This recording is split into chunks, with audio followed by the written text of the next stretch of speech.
దేవుని యొక్క మహాకృపను బట్టి ఈ దినము దేవుని వాక్కుతో మనతో మాట్లాడుతూ కొన్ని విషయాలను ప్రభు బయలుపరుచుతూ ఉండగా వాక్యాన్ని శ్రద్ధగా విందాం.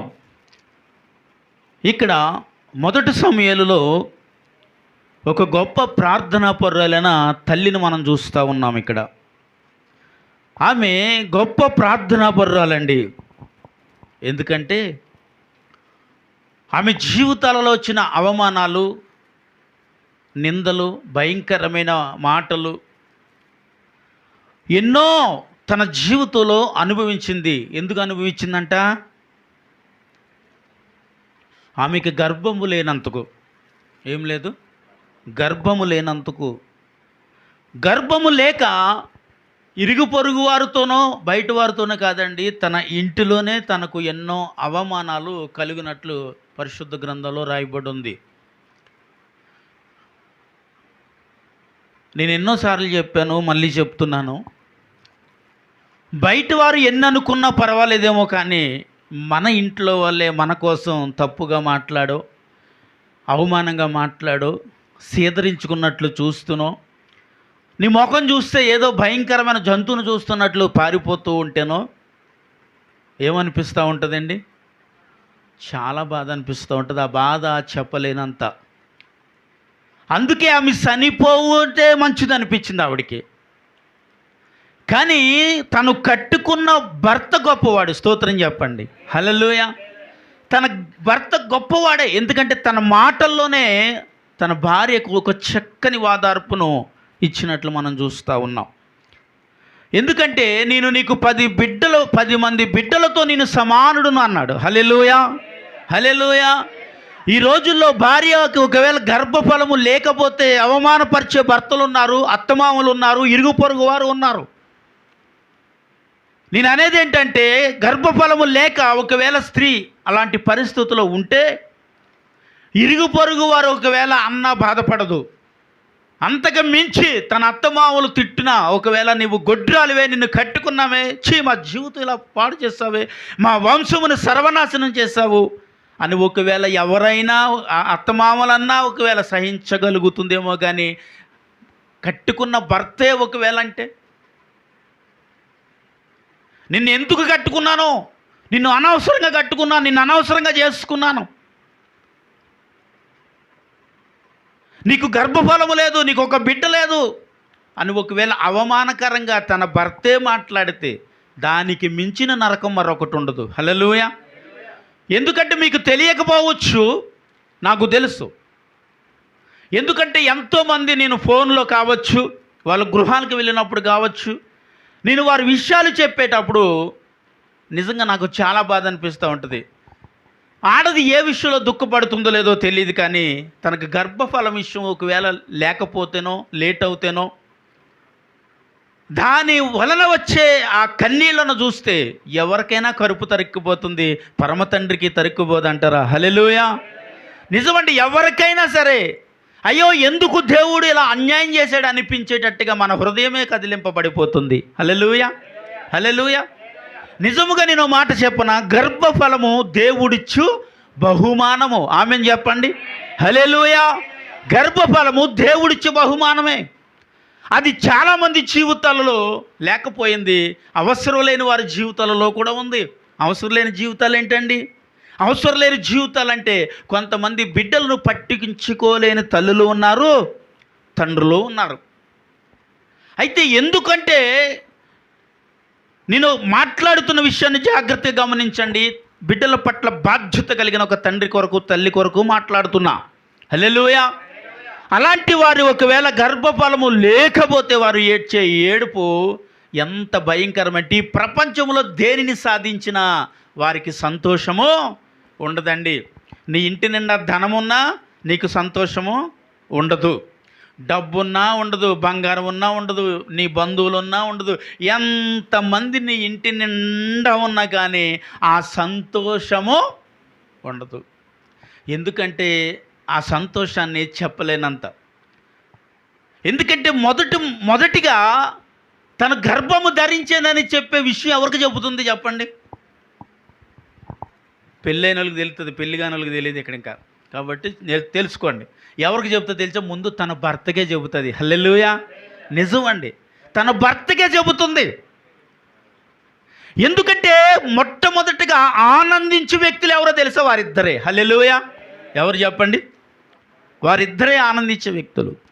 ఆ ఆనందము ఒకవేళ ఆ గర్భఫలము లేకపోతే వారిద్దరిలోనే ఆనందం ఉండదు, ఆనందం ఉండదు. కాబట్టి వారు రాత్రులు పగలు ఏడ్చే ఏడుపు అంతా ఇంత కాదంట, ఎంతో దుఃఖాకాంతురాల ఏడుస్తూ ఉంది. హల్లెలూయా, హల్లెలూయా.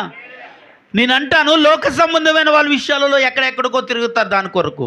కానీ నేను అంటాను, క్రైస్తవులైతే దేవుని పాదాలు పట్టుకుని ఏడుస్తారు. చెప్పండి కూడా, ప్రభు నామమును మహిమపరచాలి. హల్లెలూయా. చెప్పండి, క్రైస్తవులైతే ఎవరు పాదాలు పట్టుకోవాలి? దేవుని పాదాలు పట్టుకుని ఏడుస్తారు. ప్రభువా, ఇక్కడ ఈమె గర్భఫలము కొరకు ఏడవలేదు. ఇప్పుడు దేని కొరకు ఏడవలేదు? నిజంగా నేను చెప్పనా, ఆమె గర్భమే కావాలని ఏడవలేదు ఇప్పుడు. ఎందుకంటే ఆమె ఎక్కడ ఉండి ఏడ్చిందంట? సిలోహులో ఉండి. హల్లెలూయా. సిలోహు మందిరములో ఉండి ఏడుస్తూ ఉంది.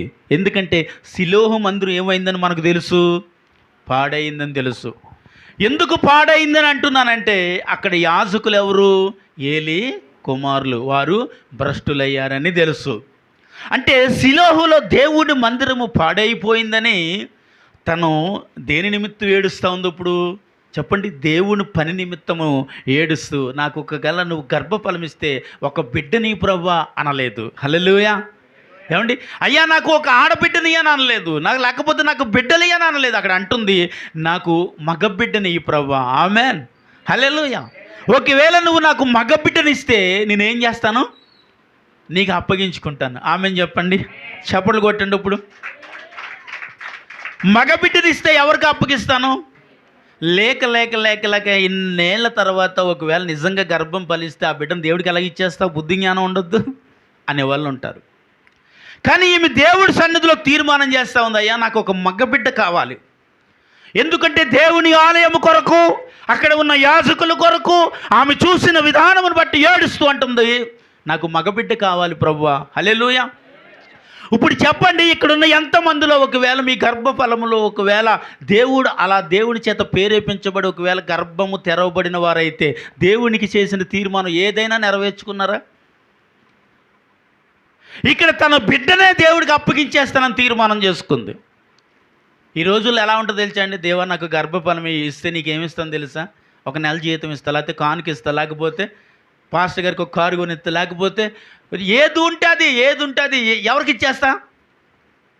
నిజంగా చెప్పాలి, నువ్వు ఒకవేళ నాకు గర్భఫలమే నువ్వు నాకు ఇస్తే నేను ఆ బిడ్డనే నీకు ఇచ్చేస్తాను ప్రభు. ఆమె ఎంత గొప్ప తీర్మానము కలిగిన తల్లి, ఒక బాధ్యత కలిగిన తల్లి ఇక్కడ మనం చూస్తూ ఉన్నాం. ఆమె గర్భము తెరవబడటానికి దేవుడి సన్నిధిలో ఏడుస్తూ ఏడుస్తూ ఏడుస్తూ దుఃఖాకాంతురాలయ్యండి.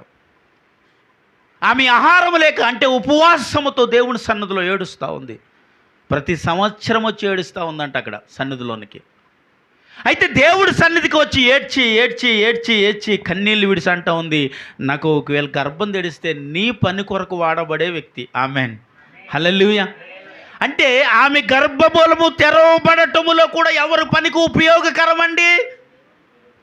ఈరోజు నీ దగ్గర ధనమున్న దేవుడికి ఉపయోగం ఉండదు, నీ దగ్గర బలమున్న దేవుడికి ఉపయోగం ఉండదు, నీ దగ్గర ఏదున్నా దేవుడికి ఉపయోగకరంగా వాడబడలేవు. కానీ ఇక్కడ ఏమీ లేదు ఆమె దగ్గర. ఏమంటే ఆస్తుపాస్తులు కాదు, ఆస్తుపాస్తులు ఉన్నాయి, అందరూ ఉన్నారు, అన్నీ ఉన్నాయి. అంతకంటే ప్రేమించే భర్త కూడా ఉన్నాడు. ఇప్పుడు ఆవిడకి గర్భఫలం లేకపోయినా తండ్రి తన భర్త ఆమె ఏమీ విసర్జించలేదు, బయటకు పొమ్మని అనలే. నీ గర్భఫలం ఉంటే ఏంటమ్మా, లేకపోతే ఏంటమ్మా, నేను ఉన్నాను, నీకు 10 మంది బిడ్డలతో నేను సమానం, నన్ను చూసుకో అన్నాడు. అంత గొప్ప భర్త ఉన్న తర్వాత ఆమె దుఃఖకాంతురాలై ఆమె ఏడాల్సిన పని దేవుడి సన్నిధికి మొక్కుబళ్ళుతో వెళ్ళాల్సిన అవసరము ఆమెకి లేదు. హల్లెలూయా. అంతేనండి, చెప్పాలి. అన్నీ ఉంటే దేవుని సన్నిధికి వెళ్ళాల్సిన అవసరము ఏముంది? ఇక్కడ అన్నీ ఉన్నాయండి. ఆ గర్భఫలం లేక వెళ్ళింది పాస్టర్ గారు. ఆమెకి గర్భఫలము లేక దేవుని సన్నిధికి వస్తే, ఒకవేళ గర్భమే తెరవబడితే నేను ఆ తెరవబడిన గర్భాన్ని బట్టి నాకు బిడ్డను, ఏ బిడ్డని ఇస్తే ఆ బిడ్డని నీకు అప్పగిస్తాను. కాదు, నాకు మగబిడ్డని నీ సేవకే అప్పగిస్తాను. చప్పట్లు కొట్టాను మరొకసారి. ఇదిగో దేవుడి కొరకు అప్పగించబడటానికి నాకు గర్భఫలము కావాలి ప్రభా. ఆమేన్ చెప్పండి.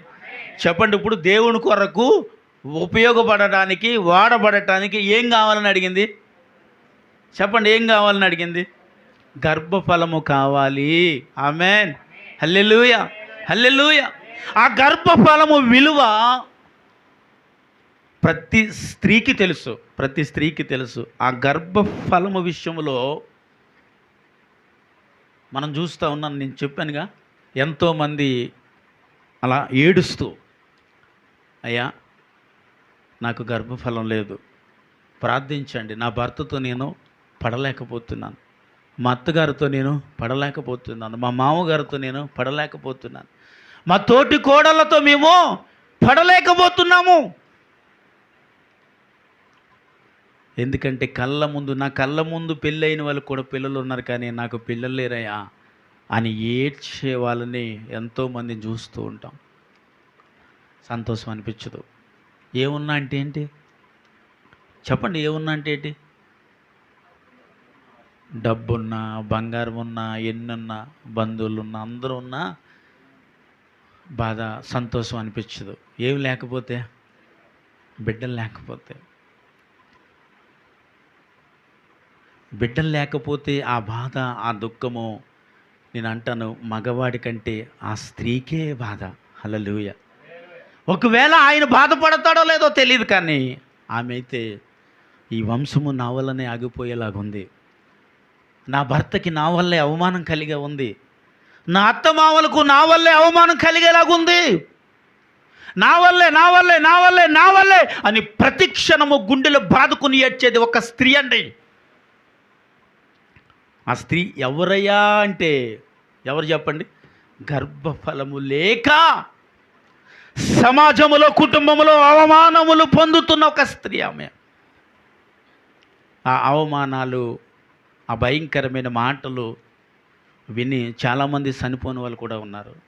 నిజంగా చాలామంది చనిపోయిన వాళ్ళు కూడా ఉన్నారు. తొందరపాటు నిర్ణయాలు అవి.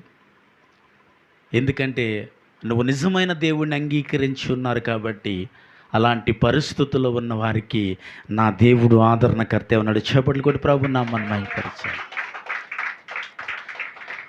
ఆమె అంటుంది, నాకు గర్భఫలం ఇస్తే నాకు పుట్టబోయే కుమారుడిని నీ సేవకిచ్చుకుంటానయ్యా. ఆమేన్, హల్లెలూయా. ఆమె చేయబడిన తీర్మానమును బట్టి దేవుడు తన జీవితంలో చేసిన గొప్ప కార్యం ఏంటంటే, తను ప్రార్థించుకుంది, తిరిగి తన ఇంటికి వెళ్ళింది. దేవుడు వెంటనే ఆమెను దర్శించి ఏమిచ్చాడంట? గర్భఫలమును ఇచ్చాడని చెప్పాలి. ఇచ్చాడా? ఆమేన్, హల్లెలూయా. ఆమెకి గర్భఫలముని ఇచ్చిన తర్వాత ఆమె చాలా సంతోషించి, చాలా ఆనందించి, ఆ దుఃఖమును పోగొట్టినందుకు దేవుడికి కృతజ్ఞతురాలై బ్రతికింది. స్తోత్రం చెప్పండి.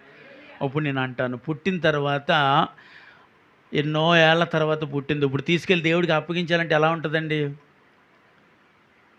చెప్పాలి.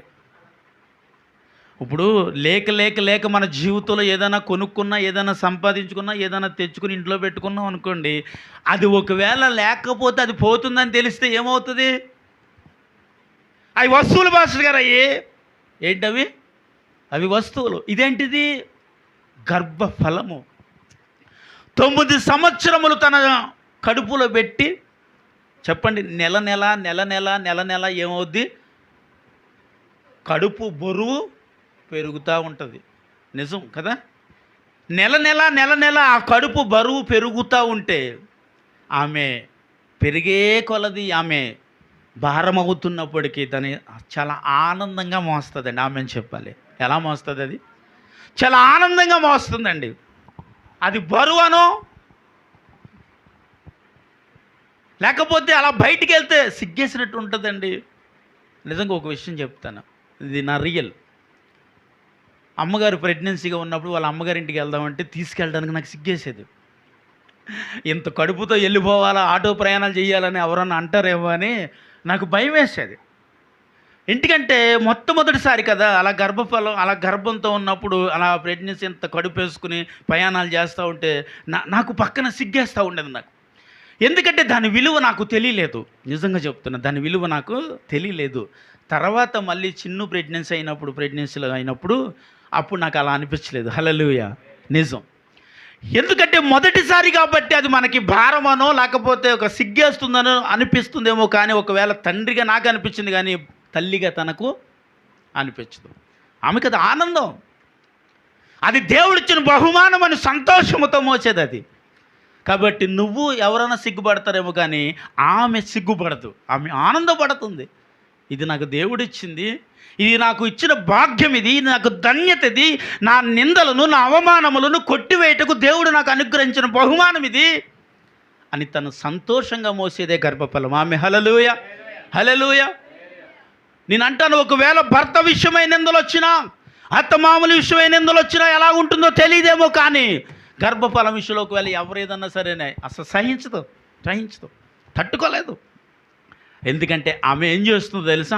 మోస్తుంది. ఆమె ఏం చెప్పండి, ఏం చేస్తుందంట? కిందటి వారంలో షారు అని చెప్పింది. ఏం చేసిందంట?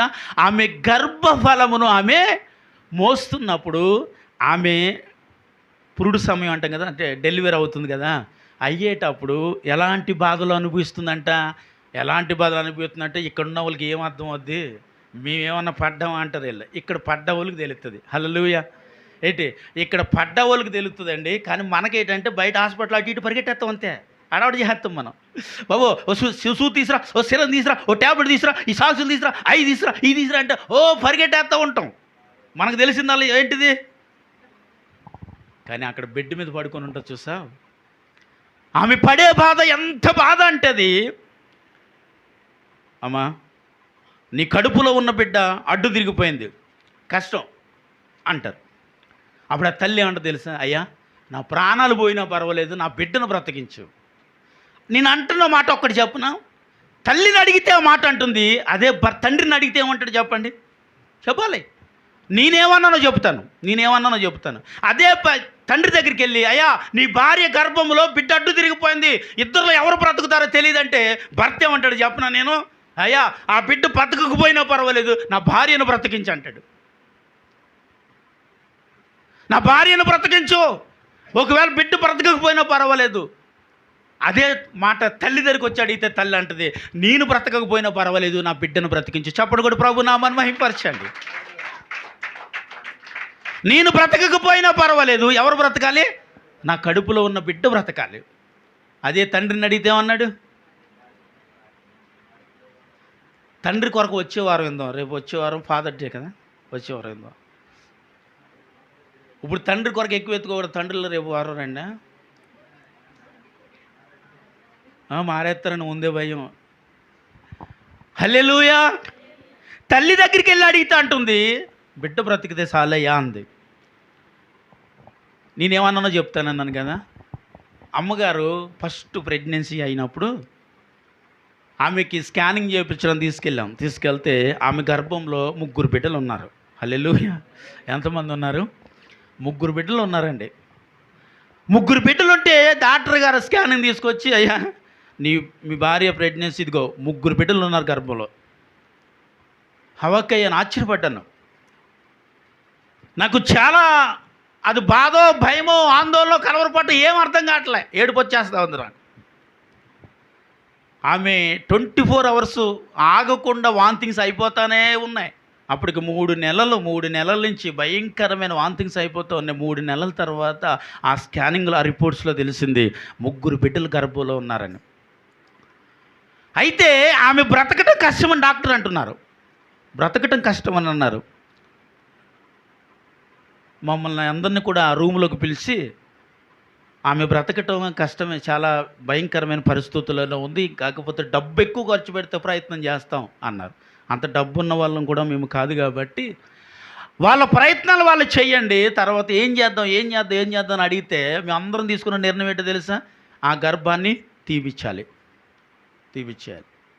అయితే నా భార్య అయితే ఒప్పుకోలేదు, కానీ మేము అందరం ఏం చేసాం తెలుసా అండి?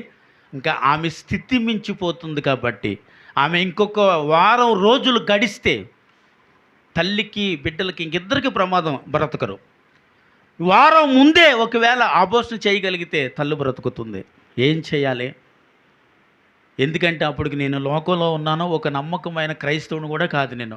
ఒకవేళ క్రైస్తవుని అయితే నిజంగా నేను అప్పుడు పోరాడి నా బిడ్డలను కాపాడుకుందునేమో అని ఒక్కొక్కసారి ఏడుపు వస్తూ ఉంటుంది నాకు. నా జీవితంలో ఒక పెద్ద పొరపాటు ఏదైనా చేశానంటే ఆ రోజు అబోర్షన్ చేయటానికి వెళ్ళి సంతకం పెట్టి వచ్చాను, అబోర్షన్ చేయించేశానండి. చాలా భయంకరమైన బాధ అది. అది అప్పుడప్పుడు జ్ఞాపకం చేసుకుని మేము అనుకుంటూ ఉంటాం. ఇలా వాక్యం చెప్పేటప్పుడు అనిపిస్తుంది, ఎవరు పాపివర నువ్వు అని నాకే అనిపిస్తూ ఉంటుంది. ఎందుకంటే నేను దేవుణ్ణి ఎరిగిన వాడిని కాదు కాబట్టి, దేవుడు ఎవరో నాకు తెలియదు కాబట్టి. నిజమండి, దేవుణ్ణి ఎప్పుడు తెలుసుకున్నాను? సేవకురాలను బట్టే నేను దేవుడు ఏంటో తెలుసుకున్నాను. సేవకురాలను బట్టే మారాను, సేవకురాలను బట్టే మారు మనసు పొంది రక్షణ పొందాను. కాబట్టి దేవుడి కొరకు నాకు తెలియదు. కానీ ఆ రోజు అందరూ చనిపోతుంది, ఇంకా బ్రతకదు, మీరు ఏదోటి తేల్చి చెప్పాలి, ఇంక సమయం లేదు అని చాలా ఇబ్బంది పెడితే మా అమ్మగారు, మా నాన్నగారు, నేను, మా బామ్మరుదులు, మా అత్తగారు అందరూ నిర్ణయం తీసుకున్నాం తెలుసా, ఇంకా ఆమెకు అబోర్షన్ చేయించాలి. ఆ నిర్ణయమే ఆమెకు అబోర్షన్ చేయించాం. ఇంకో విషయం తెలుసా, ఈ అబోర్షన్ చేసిన తర్వాత ఆమెకు జీవితంలో పిల్లలు పుట్టరు. పర్లేదా? జీవితంలో పిల్లలు పుట్టరు. ఇంకా కావాలంటే కాకినాడ తల్లి పిల్ల హాస్పిటల్కి భానుగుడి సెంటర్లో ఉంటుందండి, వెళ్ళి ఎంక్వైరీ చేసుకోవచ్చు మీరు, ఒకవేళ నేను చెప్పేది అబద్ధం అయితే. ఇంకా ఆమెకు పిల్లలు పుట్టరు, మరి పర్వాలేదా, అబోర్షన్ చేయమంటారా అన్నది సంతకం పెట్టే ముందు. అలాగే ఉండిపోయాను నేను. మా అమ్మగారు పక్కన ఉంది, పెట్టారా పర్లేదు, పుడితే పుడతారు లేకపోతే లేదు. హల్లెలూయా, పెట్టే, పుడితే పుడతారు లేకపోతే లేదంటుంది మా అమ్మ. ఇంక నేనేం ఆలోచించలేదండి. ఆ రోజు ఆమెకు అబోర్షన్ చేయటానికి పిల్లలు పుట్టకపోయినా పర్వాలేదని ఆ రోజు నేను సంతకం పెట్టించి ఆమెకు అబోర్షన్ చేయించేసా. కానీ మళ్ళీ 2 సంవత్సరాల తర్వాత దేవుడు ఆమె గర్భఫలమును తెరిచాడు. చప్పట్లు కొట్టి ప్రభు నామమున మహిమపరచండి. 2 సంవత్సరముల తర్వాత ఎవరు ఊహించిన కార్యం జరిగిందండి నా జీవితంలో. ఎందుకంటే ఆ సంతకం పెట్టి వచ్చేసిన తర్వాత మా బావమరిది, మా చిన్న బావమరిది మహాభక్తి చేసేవాళ్ళే. బావగారు యేసు ప్రభువుకు ప్రార్థన చేసుకోండి, దేవుడు కార్యం చేస్తాడన్నాడు. నేను నమ్మలే, నేను అన్యుని కాబట్టి నేను నమ్మలేదు. కానీ చివరి సమయం ఇంకా ఏం చేయాలో తెలియని స్థితి కాబట్టి, పరిస్థితి కాబట్టి, ఇంకా ఎవరిని మొక్కినా ఏ కార్యం జరగట్లేదు కాబట్టి నేను ఇంకా ఒకే ఇంకా ఆప్షన్స్ నాకు ఏముందంటే యేసు ప్రభు వారే కనిపిస్తున్నారు నా కళ్ళ ముందు. కాబట్టి ఆయనకి చెప్పాను, ప్రభా నా భార్య జీవితంలో, నా జీవితంలో నీ చిత్తమే జరిగించుకో. ఇంక నేను ఇంతకన్నా చెప్పేది, నాకు ప్రార్థించడం కూడా నాకు రాదు కాబట్టి నువ్వేం చేయాలనుకుంటే అది చెయ్యి. ఆమెకి నువ్వు గర్భఫలం ఇవ్వాలనుకుంటే ఇవ్వు. నేను సంతకం పెట్టాను, వచ్చాను, ఆపరేషన్ జరిగిపోతూ ఉంది అక్కడ. నీకు సాక్షిగా బ్రతుకుతాను, నీకు సేవకుడిగా బ్రతుకుతాను, నమ్మకం విశ్వాసం బ్రతుకుతాను, ఈ తీర్మానాలు ఏవలేవు నాకు. ఆమెకి నీ చిత్తమైతే కార్యం చేయి చెప్పాను, వచ్చేసానండి. అబోర్షన్ అయిపోయిన తర్వాత 2 సంవత్సరాల తర్వాత దేవుడు ఆమెకి గర్భఫలం ఇచ్చాడు. అప్పుడు నేను ఆశ్చర్యపడ్డా. వారే కాదు, మా ఫ్యామిలీలో అందరూ ఆశ్చర్యపడ్డాం మేము. ఎందుకంటే ఆమెకి ఇంకా పిల్లలు పుట్టరు అని చెబితే ఆమె మీద నింద పడకుండా దేవుడు ఏం చేశాడు తెలుసా, ఆ నిందను చెరిపివేయటానికి కుమార్తె షారోను సాధ్విక్ను మా చేతులకు అప్పగించాడు. చప్పట్లు కొట్టండి మరి. నిజంగానండి, నిజంగా ఇది చాలా ఆశ్చర్యకార్యం అనమాట. మా జీవితంలో అవమానములు, నిందలను కొట్టివేయటకు దేవుడు నా జీవితంలో చేసిన బహుకార్యం ఏమైనా ఉన్నదంటే పిల్లలు పుట్టరని ఆమెకి గర్భఫలము తెరవబడటం. ఆమేన్, హల్లెలూయా. నిజంగా అలాంటి జీవితాలు ఎన్నో ఉంటాయండి, ఎంతోమంది అలాంటి జీవితాలు ఉన్నాయి. ఇంకా నేను అంటున్నాను, నీ దేవుడు సజీవుడు. ఆమేన్ చెప్పండి. నీ దేవుడు జీవము కలిగిన దేవుడు. ఆమేన్. ఆయనకి అసాధ్యమైనది ఏది లేదు. ఆమేన్ చెప్పాలి. 70 ఏళ్ల తర్వాత అబ్రహాముకు దేవుడు వాగ్దానం చేశాడు, ఇదిగో నీ సంతానం ఇసుక రేణుల వల్ల నేను దీవిస్తా. ఆమేన్ చెప్పరేంటి? హల్లెలూయా. 70 సంవత్సరాల వయసులో వాగ్దానం చేస్తే అది 100 ఏళ్ళు వచ్చిన తర్వాత నెరవేరింది. ఆమేన్. నేను అంటున్నాను, అప్పటి వరకు విశ్వాసముగా ఉన్నాడు కాబట్టి విశ్వాసులకు తండ్రి చేయబడ్డాడు. చప్పట్లు కొట్టండి. విశ్వాసులకు తండ్రిగా మార్చబడ్డాడండి. విశ్వాసులకు తల్లిగా తల్లి సారమ్మను చూస్తూ ఉన్నాం మనం. ఆమేన్, హల్లెలూయా. అంటే ఏమున్నది అంటే విశ్వాసం ఉన్నది. ఏమున్నది? విశ్వాసం ఉన్నది. ఎవరి పట్ల? జీవము కలిగిన దేవుడి పట్ల. ఎందుకో తెలుసా? నీ దేవుడు జీవము లేనివాడు, నీ దేవుడు ప్రార్థన విననివాడు, నీ దేవుడు నీ వైపు చూడనివాడు, నీ దేవుడు నిన్ను పట్టించుకోనివాడు కాడండి. నీ దేవుడు నీ వైపు చూస్తాడు, నీ ప్రార్థన వింటాడు, నీకు సమాధానం ఇస్తాడు. నువ్వు కృంగిపోయి ఏడుస్తూ ఉంటే నాకెందుకు అనుకునేవాడు నీ దేవుడు కాడు. దుఃఖాకాంతురాల ఏడుస్తూ, ప్రభువా నాకు ఒక మగ బిడ్డనిస్తే నీ పని కొరకు నీ సేవ కొరకే అప్పగించుకుంటానయ్యా. ఒకే ఒక మాటకి దేవుడు తన జీవితంలో చేసిన కార్యం ఈరోజు ఇశ్రాయేలుకు ఒక గొప్ప ప్రవర్తన ఇచ్చాడండి. చప్పట్లు కొట్టండి ఒకసారి. ఇశ్రాయేలును వృద్ధాప్యం వరకు నడిపించగలిగిన ఒక గొప్ప ప్రవర్తన. ఆలస్యమైంది తన జీవితంలో. ఏమైంది? ఆలస్యం అయిందండి. ఏంటి ఆలస్యము? గర్భఫలము. గర్భము ఇవ్వటం ఒకవేళ ఆలస్యమైందేమో, కానీ అది మహా అద్భుతమైంది. ఆమె చెప్పండి హల్లెలూయా. దేవుడు నీ జీవితంలో ఇచ్చేది ఏదైనా ఆలస్యము కావచ్చు, కానీ అది అద్భుతం అవుతుంది. ఆమెన్. చెప్పుకోండి అందరూ ఆమె హల్లెలూయా. నీ జీవితంలో ఆలస్యంగా ఇవ్వచ్చు, కానీ అది అద్భుతం అండి. దేవుడు ఏదైనా చేయాలి అని అనుకుంటే నీ జీవితంలో అది ఆలస్యం అయ్యేటప్పుడు ఓపికతో చూడండి. ఆమెన్ చెప్పండి. దేనితో చూడాలి? ఓపికతో కనిపెట్టుకుంటూ ఉండాలి. ఎప్పుడైతే ఓపికతో మనం కనిపెడతామో దానికి తగిన ఫలమే దేవుని కార్యము. Amen hallelujah. ఆమె జీవితంలో దేవుని కార్యము ఓపికతో కనిపెట్టుకుంటూ ప్రభు కొరకు ఏం చేసింది? ఎదురు చూసింది. అయ్యా నాకు గర్భఫలం ఇవ్వయ్యా, నీ పని కొరకు అప్పగించడానికి నాకు ఒక కుమారుని ఇవ్వయ్యా అంటే తను దేని కొరకు ఆలోచించిందని అంటున్నానంటే ఇప్పుడు దేవుని పని కొరకు ఆలోచన చేసింది. ఆమె దేవుని సేవ కొరకు ఆలోచన చేసింది. ఆమె హల్లెలూయా. అంటే తన బిడ్డ ఒకడు పాస్టర్ అయిపోతే చూడాలని కోరికతో చేయలే. మా అబ్బాయి కూడా పాటర్ అవుతూ బాగుందండి, మా అమ్మాయి కూడా పాటరం అవుతూ బాగుందని ఆనందంతో చేయలేదు. అక్కడ సంఘము చెడిపోవుట చూసి, హల్లెలూయా, ఏం చెడిపోయిందంటండి? సంఘము చెడిపోవుట చూసింది. అక్కడ యాజకులు, దేవుడు పని చేయాల్సిన యాజకులు పాపములో ఉన్నారని చూసింది అక్కడ. కాబట్టి ఇంక వీళ్ళు దేవుడికి పనికిరాని వాళ్ళు అనుకుంది. కాబట్టి నాకంటూ ఒకవేళ దేవుడు గర్భఫలమే ఇస్తే, నేను ఒక విషయం అడిగినా, గర్భఫలం ఉన్నవాళ్ళు అనుకునే తీర్మానం అది. అవునా అండి? అయ్యో ఇలాంటి పరిస్థితుల్లో ఉంది, మా పెద్దోని సేవకి ఇచ్చేస్తాను, మా చిన్నోని సేవకి ఇచ్చేస్తాను, నా కూతురిని సేవకి ఇచ్చేస్తాను అని ఎవరు అనుకోవాలి? బిడ్డలు ఉన్నవాళ్ళు అనుకోవాలి. అసలు బిడ్డలు లేరు, అసలు గర్భఫలమే లేదు ఆవిడికి. గర్భఫలమే లేని స్త్రీ దేవుడి దగ్గరికి వచ్చి ప్రార్థన చేస్తూ ఉంటుంది, నాకు బిడ్డని నీకు సేవకి ఇస్తాను. Amen hallelujah. ఇది విశ్వాసం అంటారా కాదా? విశ్వాసానండి.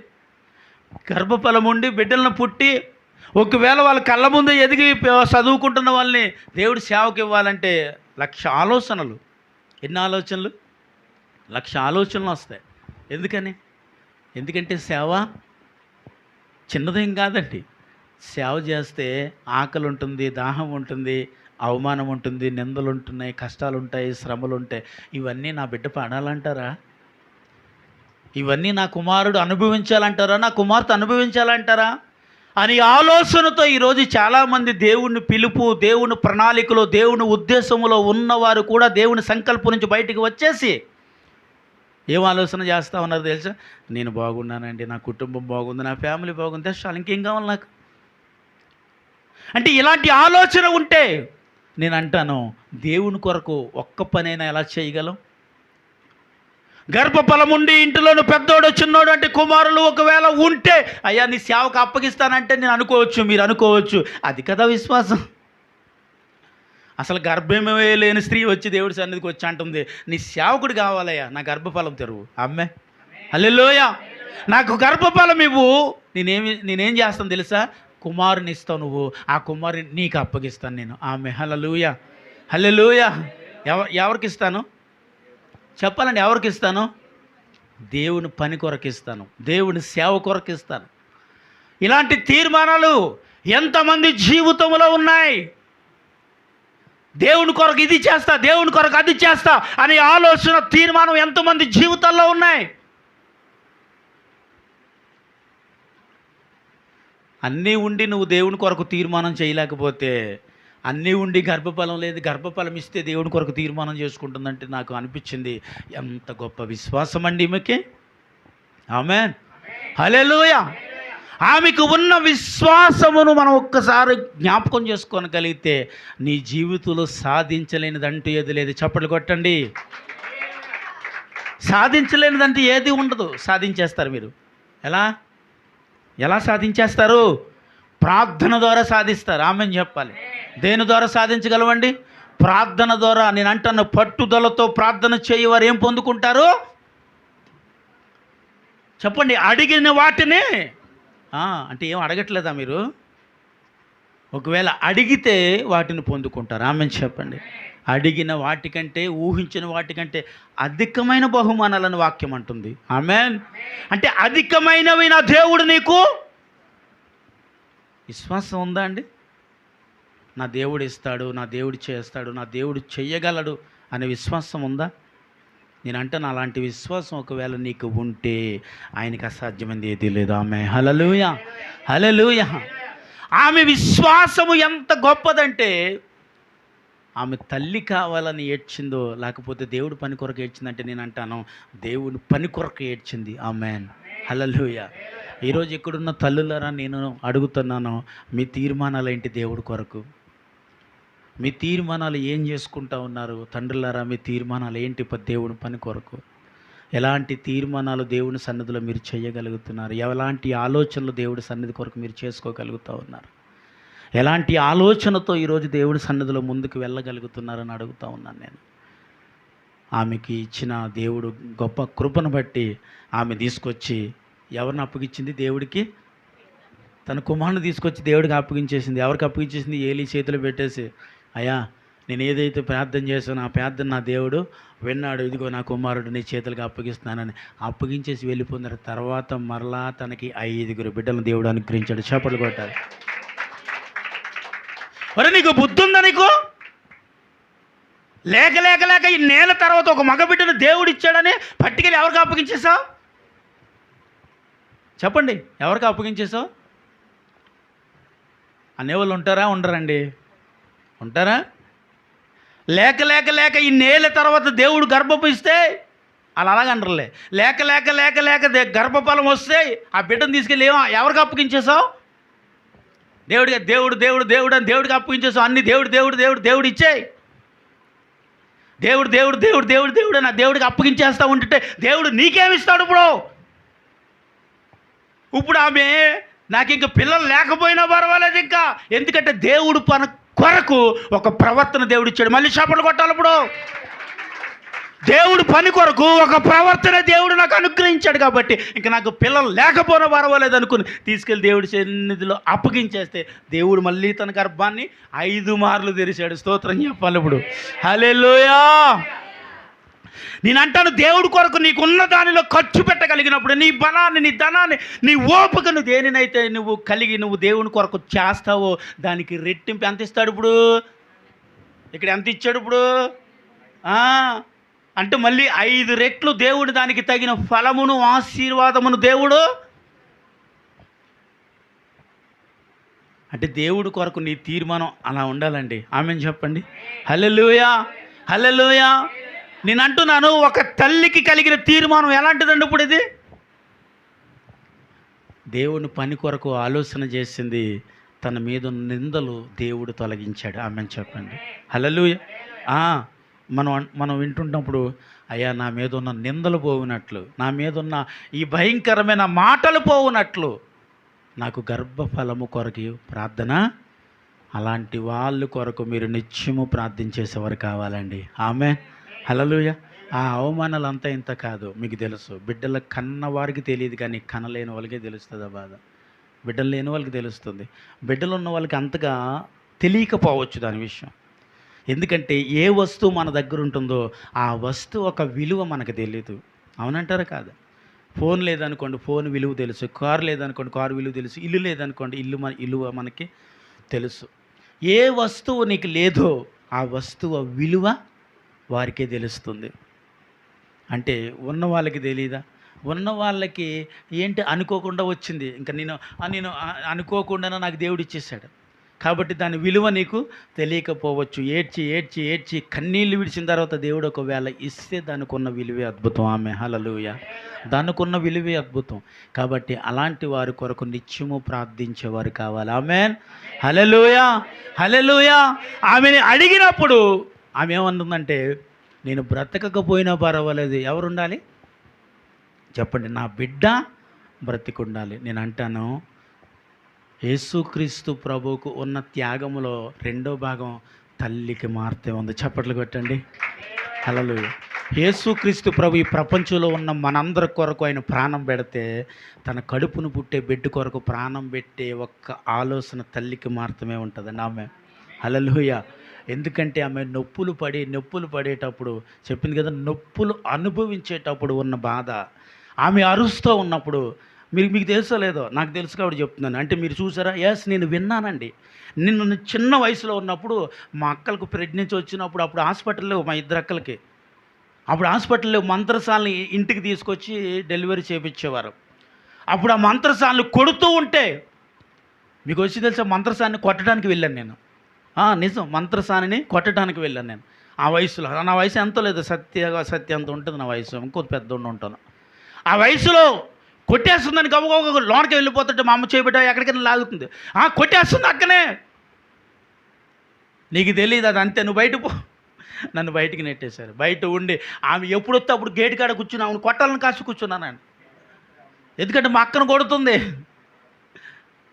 మనకు అనిపిస్తుంది ఆ బాధ, కానీ ఆమెని ఆ దెబ్బలు తింటూ ఆమె బ్రతుకుతుందో లేదో తెలియని స్థితిలో ఆ నొప్పులు పడుతూ, వేదన పడుతూ, కష్టము పడుతూ, ఆ ప్రసవ వేదన పడేటప్పుడు ఆమె పుట్టిన వెంటనే, మగబిడ్డ పుట్టిన ఆడబిడ్డ పుట్టిన ముందు ఎవరికి చూపిస్తారు చెప్పండి? ముందు తల్లికి ఎందుకు చూపిస్తారు? తర్వాతే తండ్రికి స్తోత్రం చెప్పాలి. హల్లెలూయా. తర్వాతేనండి మీకు నాకు, ముందు తల్లికే చూపిస్తారు. ఎందుకో తెలుసా? ఆమె పడిన బాధ అంతా ఆ క్షణంలోనే మర్చిపోద్ది కాబట్టి. ఆమె హల్లెలూయా. వెంటనే నిజంగా ఆమెకు వచ్చిన ప్రతి సమస్య ఆ క్షణంలో మర్చిపోతుందంట. ఆమెకు వచ్చే ఆనందం ఏంటో తెలుసా? ఒక బిడ్డను ఈ భూమి మీద రావటానికి కారుకురాలునయ్యాను. చప్పట్లు కొట్టండి అని ఆమెకున్న ఆనందం, ఆమెకున్న సంతోషము, ఆమె పడే ప్రతి బాధను ఏం చేస్తుంది? మరచిపోయేటట్టు చేస్తుంది. అందుకే వెంటనే తల్లి దగ్గర తీసుకొచ్చి, ఇక అమ్మ అమ్మాయి పుట్టింది, లేకపోతే ఇదిగమ్మా అబ్బాయి పుట్టాడు అని చూపిస్తారు. వాళ్ళు అంటారు, వాడు చూసి, ఇక అచ్చు నీలా ఉన్నాడంటే ఎలా ఫీల్ అవుద్ది? ఇక అచ్చు వాళ్ళ డాడీలా ఉన్నాడంటే ఎలా ఫీల్ అవుద్ది? నిజం చెప్పండి, ఇక్కడ తల్లిలో ఉన్నారు కదా, ఇక అమ్మ నీలా ఉన్నాడంటే సంతోషిస్తారా? మీ డాడీలా ఉన్నారంటే సంతోషిస్తారా? చెప్పండి మీరు. నిజమేనమ్మా? చెప్పండి, ఎవరు ఆలోచనలు ఎలా ఉన్నాయి? అంటే మీరు ఏం అనుకోలేదేంటి? ఎవరు మాట్లాడట్లే? కొంతమంది ఏమో, అమ్మ అచ్చు మీ ఆయనలా ఉన్నారంటే ఆనందపడతారు, అచ్చు నీలా ఉందమ్మా అంటే ఆనందపడతారు. అంటే వాళ్ళకు ఒక ఒపీనియన్, అది వాళ్ళకి ఒక ఆలోచన అనమాట. అది తల్లికి మాత్రం తెలుసు, అది మనం అడగకూడదు, అది పర్సనల్ విషయం. హల్లెలూయా.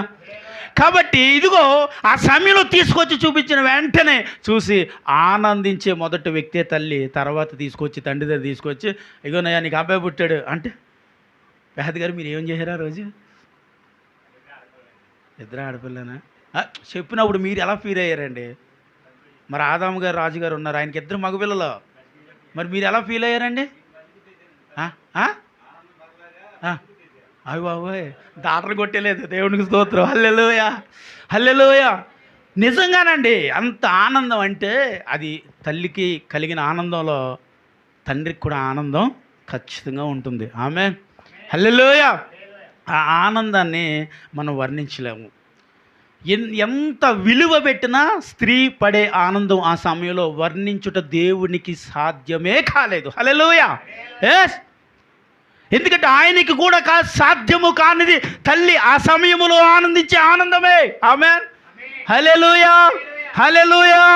ఆ ఆనందమును ఆనందించే విధానమే ఆమె సమర్పించబడిన విధానము. ఆమె హల్లెలూయా. నేను అంటాను అదే, ఆ సమర్పించబడటం ఏంటో తెలుసా? నేను బ్రతకకపోయినా పర్వాలేదు, నా బిడ్డ బ్రతకాలి. ఆమేన్, హల్లెలూయా. అలాంటి ఆలోచన కలిగి ఉండేది ఒక స్వార్థము లేని తల్లి. ఆమెన్, హల్లెలూయా. నిజంగా అంటే కొన్ని మన అనుభవాలు కూడా చెప్పడం చాలా ఆశీర్వాదకరం. నీ జీవితంలో మీరు ఎలా ఉన్నారో అప్పుడప్పుడు మీరు జ్ఞాపకం చేసుకోవాలి. మీ చిన్న వయసులో మీకు విషయం చెప్పిన, ఇక్కడున్న పిల్లలు మీరు కూడా మీరు జరుగుతున్న మీ అనుభవాలు మర్చిపోకూడదు. నా అనుభవాలు చాలా, నా అనుభవాలు మర్చిపోయాను. అంటే అలా మర్చిపోకుండా ఉండాలని మీకు గుర్తు చేస్తున్నాను. అప్పుడు మీకు విషయం తెలుసా, మా అమ్మ అందరిని కూర్చోబెట్టి అన్నం పెట్టి అందరికి ఒకసారి పెట్టేది. మా అక్కలు, చెల్లి, నేను అందరం కూర్చొని ఒకసారి తినేవాళ్ళు. మా అమ్మ తినేది కాదు. అందరం తినేసిన తర్వాత మిగిలి ఉన్నది ఊడ్చుకుని తినేది ఆమె. ఎప్పుడు ఎప్పుడు అంటే ఎందుకంటే అలా ఊడ్చుకు తినటం అంటే అలా ఊడ్చుకుని గుణం ఒక్క తల్లికే ఉంటుందండి. ఎందుకో తెలుసా, అందరికీ కడుపు నిండా పెట్టాలి. నేను అంటాను అందరికీ కాదు, కడుపును పుట్టిన తన బిడ్డలకు పెట్టాలని ఆలోచన ఉంటుంది అమ్మాయి. హల్లెలూయా. నిజంగా అలా అలా అందరికీ పెట్టిన తర్వాత మిగిలి ఉన్నది ఊడ్చుకు తినేదే. మీకు విషయం తెలుసా, తండ్రిగా మనకు కూడా పక్కన కూర్చోబెట్టి పెట్టేస్తారు. అవునా కదా అండి? అవునండి. పిల్లలతో పాటు తండ్రి కూడా తింటాడు. కానీ కొన్ని కుటుంబాల్లో మనం చూస్తాం. ఇప్పుడు అలా లేదులేండి. ఇప్పుడు అందరూ చక్కగా అవసరమైతే 2 రోజులకి మిగిలింది కూడా పాడేసే స్థితిలో మనం ఇప్పుడు వండుకు తింటున్నారు. అది వండుకుంటున్నాం, మిగిలిపోతే ఫ్రిడ్జ్లో పెట్టేస్తున్నాం, పొద్దున్న ఏడు చేసేసుకుంటున్నాం, తినేస్తున్నాం, రోగాలు వచ్చేస్తున్నాయి. జాగ్రత్త, అలా చేయొద్దు. అప్పుడు ఏం చేసేవారంటే అప్పుడు ధనము లేక అలా చేసేవారంటే అప్పుడు ధనము ఏది ఉన్న దాన్ని సరి చేసుకుని తినే గుణము అప్పుడు ఉండేది. ఆమె ఏముండేది అంటే దాన్ని ఏమనాలి, దాన్ని ఏమంటామండి? సర్దుకుపోవటం. హల్లెలూయా. సర్దుకుపోయే తిండి ఆ రోజుల్లో ఉంది, ఈ రోజుల్లో లేదు. ఈ రోజుల్లో ఎలాగంటే ఎలా చెప్పాను కదా, ఎగస్ట్రా వండేస్తాం. మనం నలుగురు తినాలనుకున్న 6గురికి 7గురికి వండి అవసరమైతే మిగిలింది రేపు ఉదయం అయినా పాడేయడానికి పేన ఒప్పుతుందేమో, కానీ దాన్ని సరిచేసి తినే గుణం ఈ రోజుల్లో మనుషులకు లేదు. కానీ ఆ రోజుల్లో అలా లేదండి. ఎందుకో తెలుసా, ఒక ఇంటికి 10 మంది, 12 మంది, 15 మంది, 16 మంది పిల్లలు ఉండేవారు. నిజంగా మా నాన్నగారు వాళ్ళు 90 అలా 90 10 మంది 15 మంది సంతానం వాళ్ళు. కాబట్టి వాళ్ళు ఏం చేసేవారంటే రేపటి కొరకు ఆలోచించేవారు. హల్లెలూయా.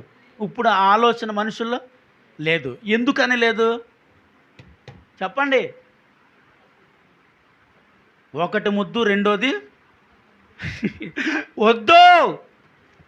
ఇప్పుడు ఒక్కరితోటి ఆగిపోతున్నారండి. లేదంటే బాగా ఎవరైనా ఇబ్బంది పడితే 2 పిల్లలు. అప్పుడు అలా కాదు కదా.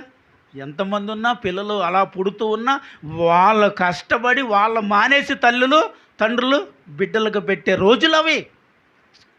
అలా ఏం చేస్తూ ఉండేవారంటే తల్లి అలా ఊడ్చుకుని తినేదనమాట. మా అమ్మగారు అలాగే ఊడ్చుకుని అలా లాస్ట్ని అందరికి పెట్టి మాకు ఆమె తింటా ఉన్నప్పుడు నేను మళ్ళీ వెళ్ళి ఆమె ఎదురుకుంటూ కూర్చుని మళ్ళీ ఏం చెప్పేవాడిని, నోరు జాపి కూర్చుండేవాడిని ఎదురుగుంటా. మళ్ళీ ఆమె తినకుండా మళ్ళీ అదంతా నేనే తినేసేవాడిని. అంటే నా తల్లి ఎన్ని రోజులు ఉపవాసం ఉంటుంది అలా? ఎందుకంటే బాటర్ గారు కొంత ఎక్కువ వండుకుంటే ఏమైంది? ఎక్కువ వండుకుంటే రోజులు అవి కాదండి. ఎక్కువ తినే రోజులు అవి కాదు. కష్టపడిన దానికి తక్కువ, ఇంట్లోని ఖర్చులు ఎక్కువ. అంటే అప్పుడు ఇంకా ఆడపిల్లలు ఎక్కువ కాబట్టి ఇప్పుడు ఇంకా అలా కాదు. ఆడపిల్ల అంటేనే బోల్డ్ ఖర్చుతో కూడిన వ్యవహారము. ఆమెను చెప్పండి. హల్లెలూయా. మగాడు వేరు, ఆడది వేరండి. నిజంగా ఆడపిల్ల వేరు, మగపిల్లాడు వేరు. మగపిల్లాడు షర్ట్ వేసుకునన్నా తిరిగేగాడు, లెక్కర్ వేసుకునన్నా తిరిగేస్తాడు. ఆడపిల్లలా కాదు. ఆమెని అరికాల మొదలుకు నడినెత్తి వరకు ఆమె వస్త్రం విషయంలో, ఆమెకి కావలసిన ప్రతి విషయంలోనే ఒక తండ్రిగా తల్లిగా చాలా జాగ్రత్తగా చాలా బాధ్యతగా చూసుకోవాలి. కాబట్టి ఆడపిల్లని కేర్ ఎందుకు తీసుకుంటారంటే ఆమెను చెప్పండి కాపాడేవాడు కేవలం ఒక తల్లి ఒక తండ్రి ఆడపిల్లని. ఆమెన్. హల్లెలూయా. అందును బట్టి ఆమె విషయంలో, ఆడపిల్ల విషయంలో తల్లిదండ్రులు ప్రతి ఇంట్లో మీరు చూడొచ్చు, ఆడపిల్లను ఒకలా మగపిల్లను ఒకలా చూస్తారని అంటూ ఉంటారు కదా. ఆడపిల్లని ఎందుకు అలా చూస్తారు, మగపిల్లని ఎందుకు అలా చూస్తారు? తేజ, ఆడపిల్లను ఒకలా మగపిల్లని ఒకలా ఎందుకు చూస్తారో తెలుసా? ఆడపిల్ల కొన్నేళ్ళే మన ఇంట్లో. నీకు ఒకటి తెలుసా, ఆడపిల్లకి సొంత ఇల్లే ఉండదు. ఉందా? నిజం. ఇక్కడ ఉన్న మగాళ్ళకి సొంత ఇల్లులు ఉంటాయి. ఎందుకంటే నువ్వు పుట్టిన తర్వాత, నువ్వు మీ తండ్రి చనిపోయిన తర్వాత కూడా ఆ ఇల్లు నీకే. నీకు ఒకటి తెలుసా, కూతురు పుట్టిందనుకో ఎక్కడుండాలి? తండ్రి ఇంట ఉండాలి. చెప్పండి. తండ్రి ఇంట ఉండాలి. పెళ్ళయిందనుకో ఎక్కడుండాలి? భర్త ఇంట ఉండాలి. ముసలితనం వచ్చేసిందనుకో ఎక్కడుండాలి? కొడుకు ఎంట ఉండాలి. ఇప్పుడు తల్లికి ఇల్లు ఉందా? అంటే ఆమెకి ఇల్లు కూడా లేదు ఇప్పుడు, సొంత ఇల్లు. కానీ బాధ్యత అంతా ఆమెది. ఆమెని చెప్పండి. బాధ్యతలన్నీ ఆమె. బాధ్యతలన్నీ అంటే ఏంటో చెబుతాను. భర్త విషయంలో భర్తకి కావాల్సినవన్నీ చూసే విషయంలో కూడా ఒక్క ఓపిక స్త్రీకి ఉంది. ఆమె హల్లెలూయా. మీరు గట్టిగా చెప్పాలి ఆమెననే. స్త్రీల కోసం కాబట్టి. పిల్లల విషయంలో ఏది కావాలన్నా చేసే గుణము. డాడీ భోజనం అయిపోయిందండి, 10 అయిపోయింది, పడుకుంటున్నాం, అయిపోయిన తర్వాత డాడీ ఆకలిగా ఉంది డాడీ అని అంటాడా, లేకపోతే అమ్మ ఆకలిగా ఉంది అంటాడా మళ్ళీ నీడు? 10 అయిపోయిందండి, అడ్డదాన్ని తిరిగి వచ్చేసారు వీళ్ళు. తిరిగేసి వచ్చేసిన తర్వాత ఆల్రెడీ సందగడ తినేశారు కాబట్టి అది అరుగుదలకు వచ్చేసింది. అప్పుడు పడుకునేటప్పుడు తండ్రి దగ్గరికి వెళ్ళి డాడీ ఆకలి వేస్తుంది డాడీ, రొట్టె లేకపోతే అది పెట్టి ఇది పెట్టి అని అండు అమ్మ దగ్గరికి వెళ్తాడు వాడు. మీకు విషయం తెలుసా? అమ్మ ఉదయం 5ంటికి లేస్తుంది, రాత్రి 12 వరకు కష్టపడుతుంది. ఆమె హల్లెలూయా. రాత్రి 2 వరకు కష్టపడుతుంది. ఆడది కష్టపడాలి, తినేసి పడుకోకూడదమ్మా, తినేసి పడుకోకూడదు. ఏం చేయాలి? కష్టపడాలి, కష్టపడుతుంది. అయితే కష్టపడి తన జీవితంలో రాత్రి 11 అయింది కాబట్టి ఇప్పుడు అనుకుంటుంది ఆమె, ఉదయం లేచి ఏం చేసింది చెప్పాలి. ముందు పిల్లలకు భర్తకు టిఫిన్ రెడీ చేసింది, అది అయిన తర్వాత టీలు రెడీ చేసింది, అది అయిన తర్వాత మధ్యాహ్నం భోజనం ఏంటని ఆలోచన చేస్తుంది, మంచి ఫుడ్ వండుతుంది, మంచి కర్రీ వండుతుంది. తర్వాత ఇవన్నీ అయిన తర్వాత ఈ నిన్న ఇప్పేసి ఏముంటాయి మళ్ళీ ఉతికేస్తుంది. మళ్ళీ తర్వాత ఏం చేయాలి? బయట తోడాలి, లోపల తోడాలి, ఇల్లంతా తోడాలి, తడిగుడ్లు పెట్టాలి. ఇవన్నీ చేసిన తర్వాత ఇవన్నీ అయ్యేసరికి 1 గంట 2 అవుద్ది. అప్పుడు ఏం చేయాలి? వీళ్ళందరూ వచ్చేస్తారు, వీళ్ళందరికీ భోజనం పెట్టాలి, వీళ్ళందరికీ భోజనం పెడుతుంది. ఆమె తినేటప్పటికి ఇంచుమించు అంత అవుద్ది. ఇప్పుడు అనుభవాలు చెప్పేస్తున్నారు వీళ్ళు, 2 అవుద్ది, 1 గంట అవుద్దని, 2 అవుద్ది, 3 అవుద్ది. అనుభవాలండి అవి. ఏమంటే అంటే మీరు 3ంటికి భోజనం చేశారు అనుకుందాం, అన్నీ చక్క పెట్టుకుని పాపం భోజనం చేస్తావు. ఈ లోపల ఈ దొరబాబు ఏం చేస్తాడండి? ఏ దొరబాబు అండి? మనమేనండి బాబు దొరబాబులో. మనం ఏం చేస్తాం? తినేసాం కాబట్టి ఆగి బెడ్ ఎక్కేసి కాలు మీద కాలు వేసేసి ఏం చేస్తాం?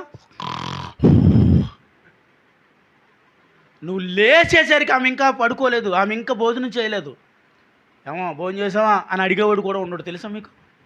ఇప్పుడు అలా లేరులేండి అండి, అప్పుడు అలా లేరు. ఇప్పుడు అడిగేవారు కూడా ఉండరు. అయినా కానీ ఆమె అడగకపోయినా ఆహారం తింటుంది.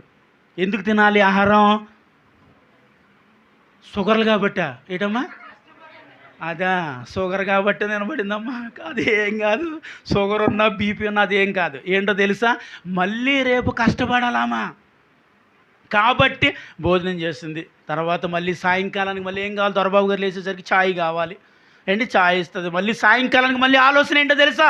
మళ్ళీ ఈరోజు రాత్రికి ఏంటి భోజనం, రాత్రికి మళ్ళీ ఏంటి కర్రీ ఆలోచన. అవన్నీ చేసింది. మళ్ళీ పడుకునే ముందు ఇలా అంటారు, ఎవరెళ్ళో కడుపును పుట్టిన వాళ్ళు ఉంటారు కదా, అమ్మ కొన్ని పాలు ఇయ్యి, అమ్మ కొత్త అది ఇయ్యి, కొత్త ఇది ఇయ్యి అంటాను. మళ్ళీ అవన్నీ చేసేసరికి రాత్రి 11 అయిందండి.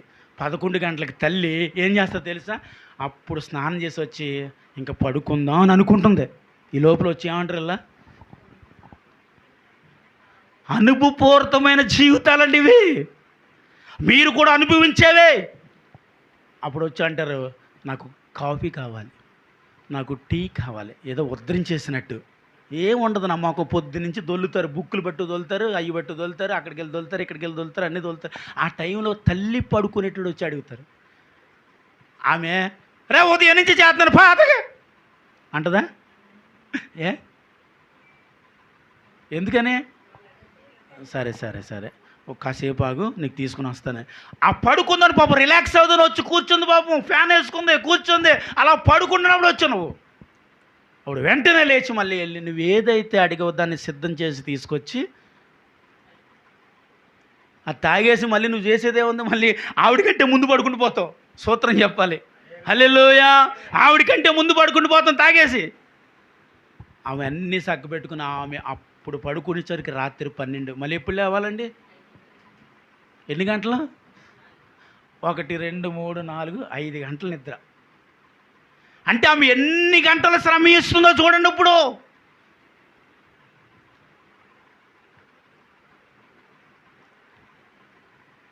ఒక్కసారి అటోళ్ళు ఇటోళ్ళు అటు వెళ్ళే మనకి ఏమవుతుంది తెలుసా? ఏమవుద్ది? ఎప్పుడైనా ఇంట్లో పనులు చేస్తారండి? చేస్తారా? చేయరా? అర్రే ఇంట్లో ఇప్పుడు రోజులు మారినాయండి. ఇప్పుడు వాళ్ళు పడుకుంటే మనం చేస్తున్నాం కదా. హల్లెలూయా, హల్లెలూయా.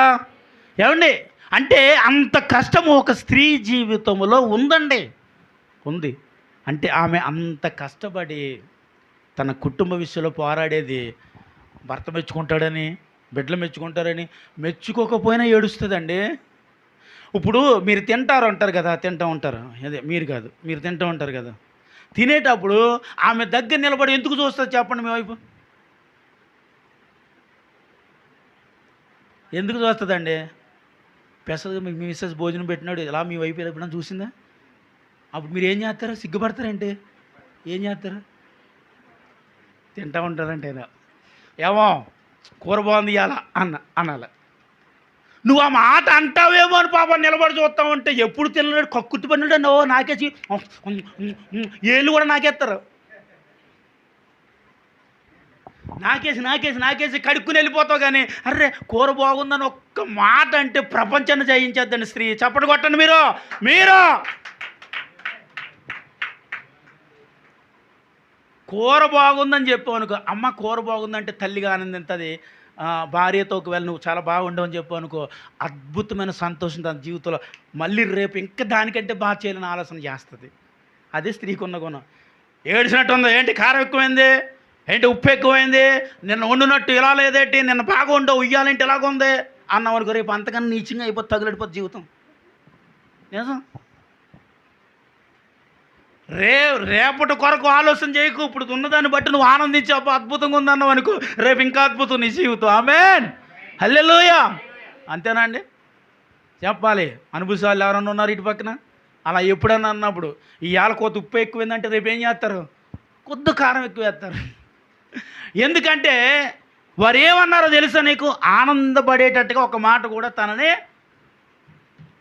అది తల్లి అయినా భార్య అయినా సరే, అది ఎలాగున్నా ఒకవేళ నువ్వు బాగుండవో కూర అన్నారనుకోండి, ఆమె రేపు బాగోకపోయినా ఆమె తినేటప్పుడు తెలుస్తుంది కదా బాగుందో లేదో. చెప్పండి అమ్మ, అంతేనా? మీకు తినేటప్పుడు మీకు తెలుస్తుంది కదా ఎలా ఉండరో. ఉప్పు ఎక్కువైందో కారం ఎక్కువైందో. వాళ్ళకి జల్లంగా ఉన్నారేంటి, వాళ్ళు ఎర్రోళ్ళంగా ఉన్నారేంటి? జ్ఞానులండి వాళ్ళు. హల్లెలూయా. వాళ్ళంత ఎర్రోళ్ళేం కాదు, అలా తీసి వాడేకండి వాళ్ళని షార్లో కరేపాకులాగా. సూత్రం చెప్పండి. హల్లెలూయా. వాళ్ళు చాలా జ్ఞానులు. ఒకసారి చూస్తే గుర్తుపెట్టేస్తారు, ఒకసారి తింటే ఎలా ఉందో చెప్పేస్తారు. అంత జ్ఞానం వాళ్ళకు ఉంది. కాబట్టి వాళ్ళు తినేటప్పుడు అర్థం అవుద్ది. అర్రే కొద్ది ఉప్పు ఎక్కువ వేస్తేనే అయినా పాపం ఏమనలే, అర్రే కొద్ది కారం తక్కువ వేస్తేనే అస్సలు బాగోలేదు, స్మెల్ వచ్చేస్తుంది. వాళ్ళకు తెలుసు. అయినా సరే నువ్వు బాగుందని అన్నావు చూసో, దాన్ని బట్టి రేపు ఇంకా బాగుంటుంది. ఆమె చెప్పండి. హల్లెలూయా. రేపు ఇంకా కుటుంబాలలో సంతోషానికి కారణం అదొక్కటే.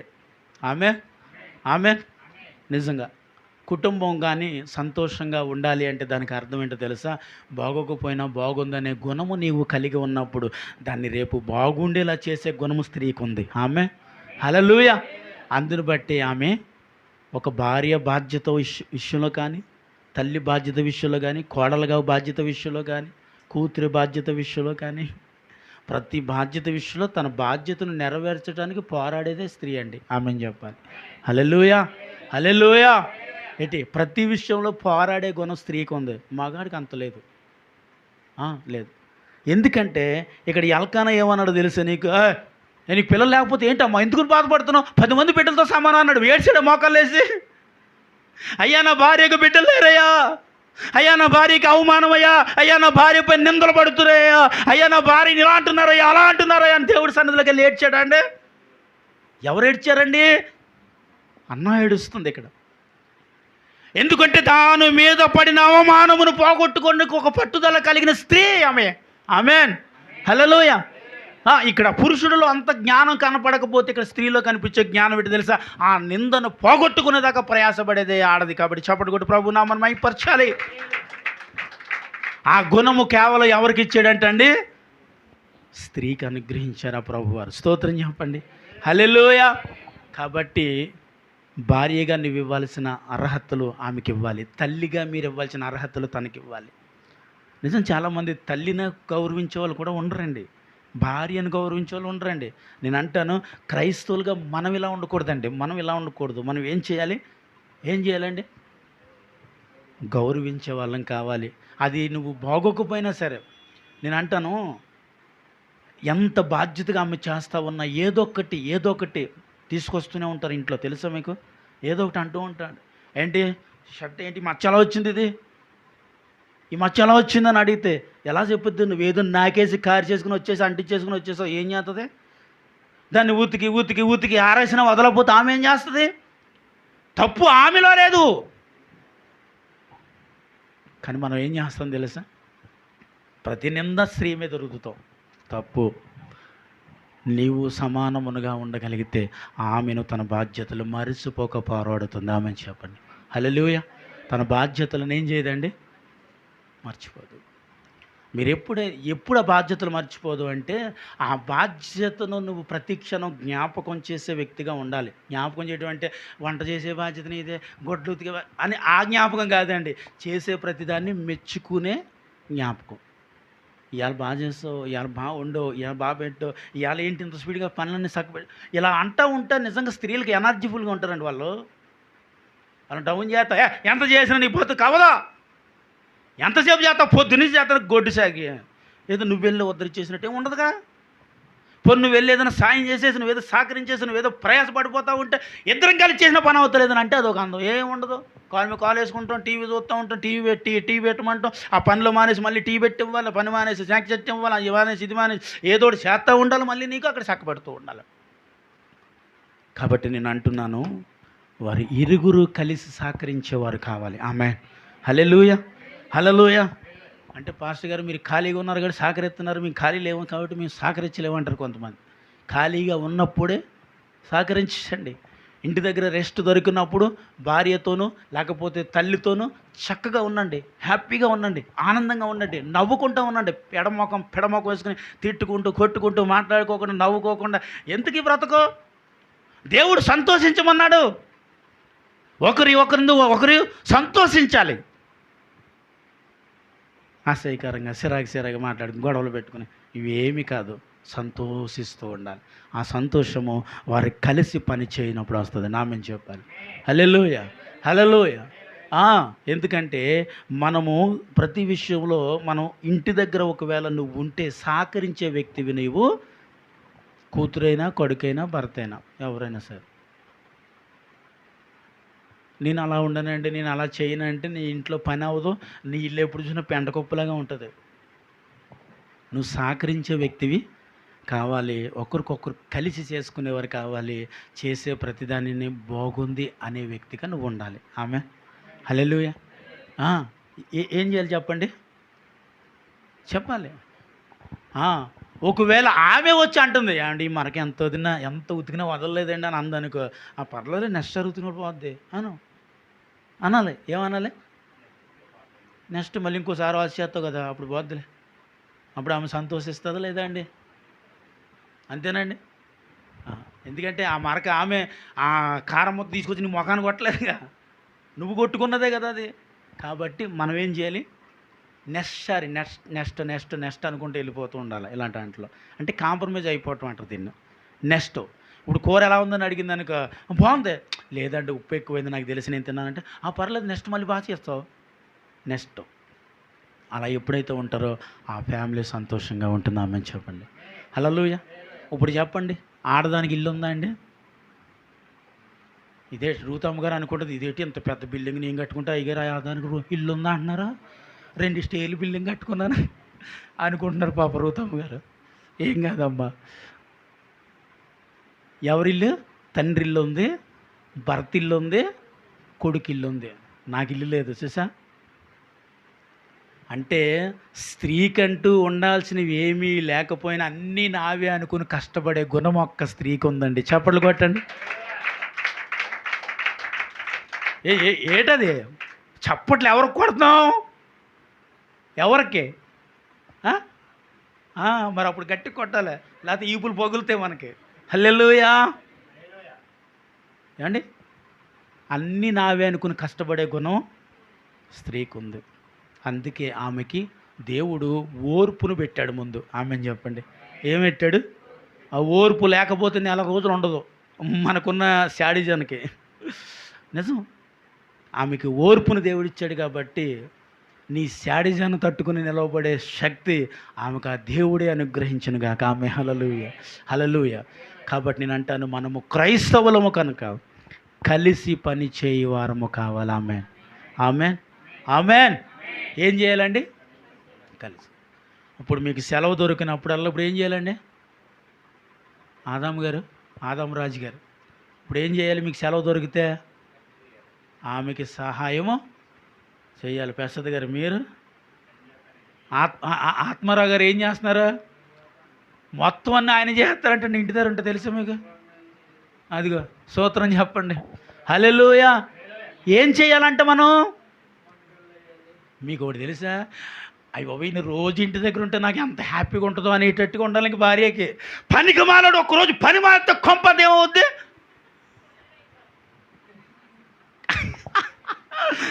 అనేటట్టుగా నీ జీవితం నా జీవితము ఉండకూడదు. ఒక్కరోజు నువ్వు కొంప దగ్గర ఉంటే కొంప ఏం చేస్తావు? ఒక్కరోజు మీరు ఇంటి దగ్గర ఉంటే ఎలా ఉందన్నాలి ఇల్లు? ఆమె పరలోకం. ఆమె చెప్పండి. హల్లెలూయా. పిల్లలు మీరు కూడా అంతే. మీ తల్లిదండ్రులు మీరు ఇంటి దగ్గర ఉన్నప్పుడు ఎలా ఉండాలని వాళ్ళు తెలిసే వాళ్ళు. మీరు ఇంటి దగ్గర ఉన్న మీ పని మీరు చేసేసుకుంటూ ఉంటే ఇల్లు పరలోకంలో ఉంటుంది. ఎక్కడిదక్కడ పెడితే పెంటలాగా ఉంటుంది. కాబట్టి ఆమె ఏమై ఉంటుంది?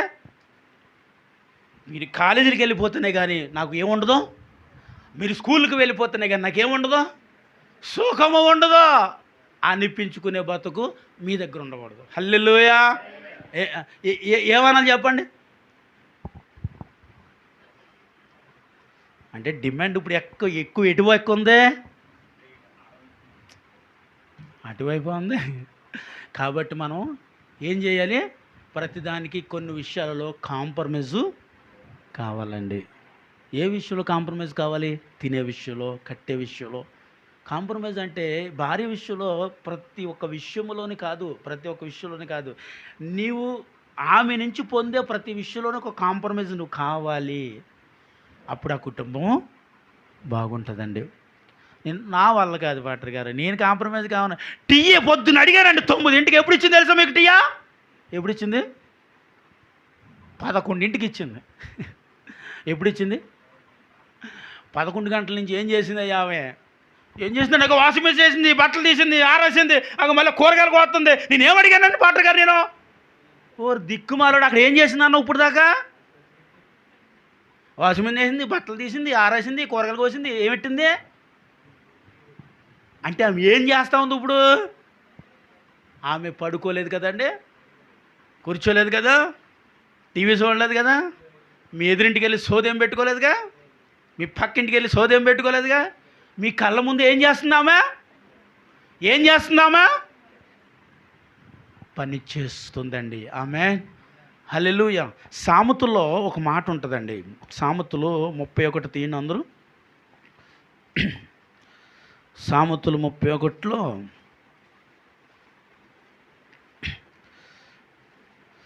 27 చదవండి. సామెత 31:27. తన ఇంటి వారి పని చేయకుండా ఆమె భోజనము చేయదు. ఆమె కుమారులు లేచి ఆమెని ధన్యురాలందరూ. చాలామంది కుమార్తెలు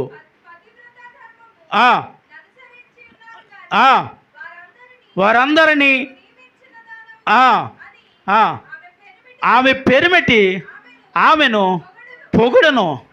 చాలు తల్లి, దేవునికి స్తోత్రం చెప్పండి. హల్లెలూయా. ఆమె పెరిమిటి ఆమె ఏమి చేయను. ఆమె బిడ్డలు ఆమె ఏమందరు? ఆమెను ఏమందరండి? నీవు ధన్యురాలువు అందరూ. ఆమెను చెప్పండి.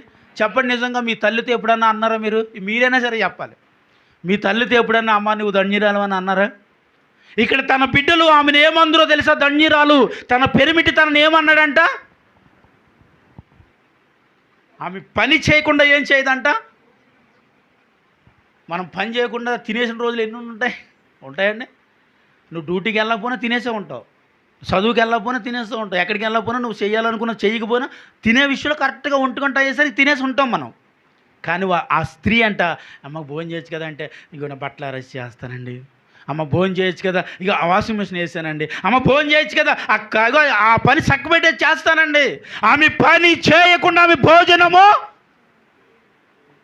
మీరు చెప్పండి బాబు, చేయదు. ఆమెన్, హల్లెలూయా. ఆమె పని చేయకుండా ఏం చేయదు, భోజనము చెయ్యదు. అందుని బట్టి ఆమె పిల్లలు ఆమెను ధన్యురాలు అందరూ. ఆమె హల్లెలూయా. అందుకే ఆమె పెరిమిటి ఆమెని పొగడాలండి. ఇక్కడ వాక్యంలో ఉంది. ఇక నేను చెప్పిన మాటలు ఏం కాదు ఇవి. అయ్యా మీ భార్యలను పొగడండి పొగడంటే పాటర్ గారికి పని పాటు లేదు, అలా ఆవును పొగడేసుకుంటా అదే ఎందుకు చెప్తున్నాడు కాదు. ఇక్కడ దేవుని వాక్యం ఇది. నీ భార్యను నువ్వేం చేయాలా, పొగడే కొలది నీ జీవితం అద్భుతంగా ఉంటుంది. తెలుసా అండి, నిజం, అద్భుతంగా. ప్రతిరోజు నీ జీవితంలో ఒక అద్భుతాన్ని చూడగలగాలి. అంటే వివాహమైనది మొదలుకొని నీకు వృద్ధాప్యం వచ్చే వరకు నీ జీవితంలో ప్రతిరోజు ఒక అద్భుతాన్ని చూడగలగాలి. అంటే నీ భార్యతో నీవు మాట్లాడే విధానమే, నీకు ఆమెతో ఉన్న ఆ జీవితమే ఏంటది, అద్భుతం. ఆమెను చెప్పండి, అద్భుతం. ఆమెను చెప్పండి. ఎందుకో తెలుసా, ఆమెను ఏం చేయాలి, ఆమె పిల్లలు ఆమెను ఏమందరు, నిజంగా చెప్పండి. అడిగాను కదా, ఎప్పుడన్నా మీ అమ్మతో మీరు అలా అన్నారా? ఇక్కడ స్త్రీలు పురుషులు అందరూ చెప్పచ్చు. ఎప్పుడన్నా అమ్మ నువ్వు ధన్యురాలివి. ఎందుకు అనాలి పాస్టర్ గారు, ఎందుకు అన్నది నన్ను, ఎందుకు అనాలి పాస్టర్ గారు, ఎందుకు అన్నాను నన్ను, మానేమానపోయారా, ఎందుకు చదివిస్తున్నారు, మానేమానపోయారా, ఫీజులు ఎందుకు కడతారు, మానేమానపోయారా, బట్టలు ఎందుకు కొన్నారు, మానేమానపోయారా, ఎంత అద్భుతంగా మాట్లాడేస్తారో. ఎందుకన్నారు, ఎందుకు చేశారు, ఎందుకు పెట్టి, ఎందుకంటే దేవుడిచ్చిన గర్భఫలం అది. ఆమెను చెప్పాలి. ఇప్పుడు గర్భఫలము దేవుడిచ్చే బహుమానం అంటే చప్పట్లు కొట్టాలి ఇప్పుడు. అందుకే ఆమె చేయిచున్నదండి. ఆమె హల్లెలూయా. అందుకే ఆమె చేయిచున్నదంటండి. కాబట్టి ఆమెను నువ్వు పొగడాలి, నువ్వు ధన్యురాలివి అని చెప్పాలి. ఆమె భయభక్తులు కలిగిన స్త్రీ దేవుని చేత కొని ఆడబడును, కింద ఉంటుంది అందులో. ఆమె కొని ఆడబడుతుంది దేవుని చేత, దూషింపబడలేదు. దేవుని తనను తీసుకువెళ్ళాడంట. ఆమెను చెప్పండి. దేవుడు వచ్చి అంటున్నాడంట నువ్వు ధన్యురాలివి. దేవుడే అంటే నువ్వు నేను అనకపోతే బాగుంటుందా, చెప్పండి. దేవుడే అన్నాడు కదా నువ్వు ధన్యురాలివని. దేవుడు ధన్యురాలన్న స్త్రీని నువ్వు నేను అవమానము చేయకూడదండి. దేవుడే స్త్రీని ఇక్కడ ఘనపరుచుతుంటే పురుష అహంకారంతో స్త్రీని ఎంతవరకు అవమానపరుచుతాం? పిల్లల అహంకారంతో ఎంతవరకు తల్లిని అవమానపరుచుతారు? ఇక్కడ దేవుడు తల్లిని కనపరిచాడు, ఇక్కడ దేవుడు భార్యను కనపరిచాడు. కాబట్టి మనము ఏం చేసేవారిగా ఉండాలండి, ఘనపరిచేవారిగా ఉండాలి. ఒకవేళ ఎప్పుడైనా ఇలాంటి పరిస్థితి నీ జీవితంలోనికి వస్తే వాక్యాన్ని జ్ఞాపకం చేసుకో. ఆమె పిల్లలు ఆమెను ఏమందరు, ధన్యురాలు. ఆమె పెరిమిటి ఆమె ఏమి పొడుగుదుడు అమ్మా, ఆమెను పొగిడాడంట అక్కడ. కాబట్టి ప్రతి విషయంలోనే ఒకరికొకరు ఏం చేసుకోవాలి అంటే అలా ప్రోత్సహించుకున్నప్పుడు ఆ ఇల్లు ఎలా ఉంటుందో తెలుసా, అప్పుడు సంతోషంగా ఉంటుంది. ఆమెన్, హల్లెలూయా, హల్లెలూయా. నిజంగా చాలామంది అంటారు ఆవిడ వల్ల ఇలా ఉన్నానండి, ఆవిడ వల్ల ఇలా అయిపోయాను అని అంటూ ఉంటారు. కాదు, నీ వల్ల కూడా నీ కుటుంబంలో ఇలాంటి పరిస్థితులు ఎదురవుతుంటాయి. కానీ ఎదురవ్వకుండా చూసుకునేట్టు నువ్వు చేయాల్సిన పని ఏంటంటే ఆమెను పొగడాలి. ఆమెను ఏం చేయాలండి, పొగడాలి. పొగుడుతాం తక్కువ ఉంటాయి, తిడతాం